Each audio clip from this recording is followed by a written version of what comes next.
Let's talk right now about news we got just before the budget yesterday. Obviously, didn't spend much time on it because, of course, we had that shock revelation of the budget in advance and then the actual terms of it. But when the former Marine Paul Doyle, who had been headed to trial, it was the second day of his trial in Liverpool over the mowing down of dozens and dozens of pedestrians at the Liverpool Victory Parade, injuring 130 people, including a 6-month-old baby. He suddenly changed his plea from not guilty at the start of the trial, with a jury already sworn in, to guilty. Well, let's talk about this with Home Affairs commentator Danny Shaw. Good afternoon to you, Danny. Good afternoon, Julia. Thank you very much, Danny. Could you just take us back to what happened on that day and the charges that were brought against Paul Doyle? Well, fans of Liverpool celebrating their Premier League victory on the 26th of May earlier this year. Huge parade through the centre of Liverpool. A number of streets were cordoned off, obviously, as you'd expect. Thousands of fans. Brilliant day's celebration, obviously. And then there was just carnage. A car driven by Paul Doyle sort of ploughed into the crowds and trapping people beneath the car, causing numerous injuries. And people were desperately trying to stop the car. Eventually, the car stopped and police managed to get the driver out. And it emerged that this was Paul Doyle, former Royal Marine, a cybersecurity specialist, family man who lived in Croxteth, married to a teacher, has got 3 sons, and it would appear to be completely out of character from everything that's been described by friends and neighbours in the area. He was someone who was likeable, who was friendly. There were no signs apparently earlier that day. He was talking to a neighbour as he was doing his garden and his front garden. There were no signs that he was annoyed or upset about anything. And then out of the blue this happened. But what's interesting, of course, is that on the day, we were covering it, that everyone assumed it was a terror attack, and given the modus operandi we've seen with various terror attacks from Islamist extremists, and this was a whole big debate about after Axel Rudakabana, were we going to be told or post Axel Rudakabana, were we going to be told whether this was a British man or and his immigration status and everything, and it emerged very quickly this was a white British man from the local area. I think everyone was really quite surprised, and there was quite a lot of sympathy almost for, had this man been scared? Had he been, had he lost control of his car? That this couldn't possibly be deliberate. And I know a lot of people who would otherwise have been very oh, this guy's a lunatic, he needs to go away for life. A lot of people being very sympathetic to him. Well, I think there was an initial sort of bewilderment, as you said, was it had the hallmarks of a terror attack, and then it emerges it clearly isn't a terror attack. And, bewilderment. Did he have some kind of seizure in the car? Did he panic? Was he overwhelmed by the crowds? Was he trying to get out? All of those things. But when you listen very carefully to the statements that were made after yesterday's hearing, which he suddenly changed his plea to guilty on all 31 charges in front of him, and you listen to what the police and prosecutors said, and you look at the evidence, it's quite clear that this was a deliberate act. It was calculated, in the words of the prosecutor, Sarah Hammond. He intentionally drove into crowds of innocent people. He had become increasingly agitated by the crowds. She said it was calculated violence, not a momentary lapse.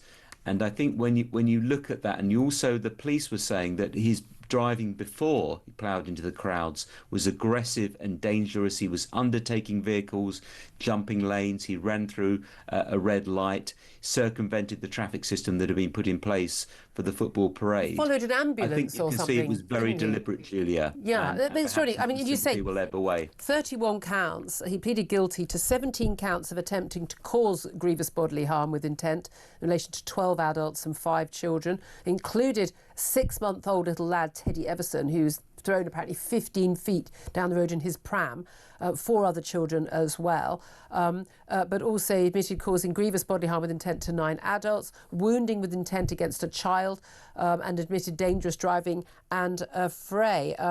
I mean, these extraordinary range, of offences. 130 people injured that day. Some, I say, life-changing injuries. It is a matter of complete luck that no one died, given that people were pinned actually underneath the car and the mayhem. Again, I think everyone will have seen those videos that were on social media. So do we have an idea of motive, other than the reasoning behind his dangerous driving? There was some reports that he'd been in the pub earlier. Well, apparently, according to friends, he didn't drink and he didn't take drugs, and there's no charge of drunk driving. And they would have I'm sure he was alcohol tested for alcohol. So I don't think that's the reason. Just a man having an angry road rage moment and just taking it out on a terrible, terrible road rage moment. Yeah. That was prolonged, that went on for 7 minutes and resulted in 134 people being injured. Wow. And some very seriously. He will be sentenced on the 14th and 15th and 16th of December. He's been told by the judge to expect a custodial sentence. I think it's going to be lengthy. The maximum sentence for some of these offences is life imprisonment. I don't think he'll get that. But he is looking at a number of years in prison. And we may get then, Julia, we may at the hearing, the sentencing hearing, we may from his barrister hear some mitigation or some explanation as to what happened. Was he under stress? Were there other things going on in his life that was causing him to sort of simmer with this anger, and then it just boiled over? We'll have to wait and see. It is extraordinary, isn't it? We were expecting a fairly lengthy trial, weren't we? And then he changed his plea. I mean, he certainly, when he's appeared in court before, because obviously there are a number of different court appearances before an actual trial takes place with a jury, where he's been very tearful, head in his hands, looking absolutely kind of broken man, held on remand, of course, right now.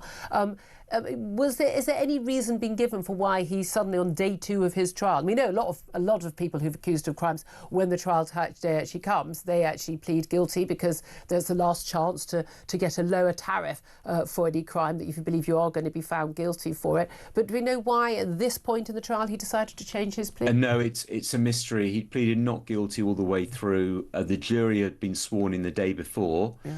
And then this was going to be the prosecution opening the case. I can't believe it's because, like some defendants, they wait to see whether the witnesses turn up. Yeah. And then when they do, then they realise, OK, the game's up, and they switch their plea to guilty. Some other people are hoping that they might get a discount in their sentence. He will get very little credit because he pleaded guilty so late.